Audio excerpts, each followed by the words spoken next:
All right. Well, I've taken you through the basics of how I ran my undergraduate research experience. I've shown you how in the laboratory we can set seeds out to do germination studies and initial growth studies to look at toxic levels. I've shown you how we can use an X-ray fluorescence detector to look at metal contents in soil, plants, insects, and the like. And I've showed you some field techniques. So now I want to throw at you some ideas to put this all together, right?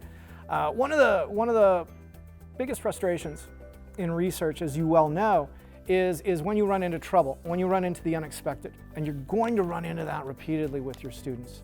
It's really helpful to have a few backups on hand, a few ideas in your back pocket, if you will, to make sure those studies work.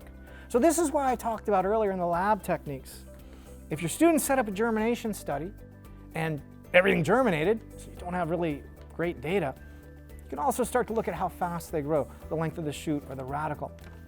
If your students go out to your area and sample the soils, and maybe they don't detect any metals in it because somebody has actually done something to the soils, they can still do a series of field surveys. And just simply counting densities of plants and comparing them between contaminated and uncontaminated areas can show you if there's a significant effect.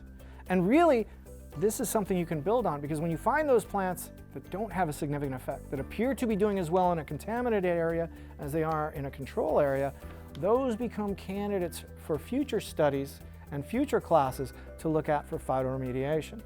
So one of the things I think you really want to keep at the forefront when you start putting together your undergraduate research experience is how you can use a multiplicity of these techniques and how students can bring all of them together in order to create a good research study.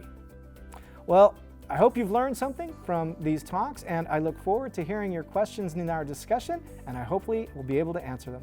Thank you very much.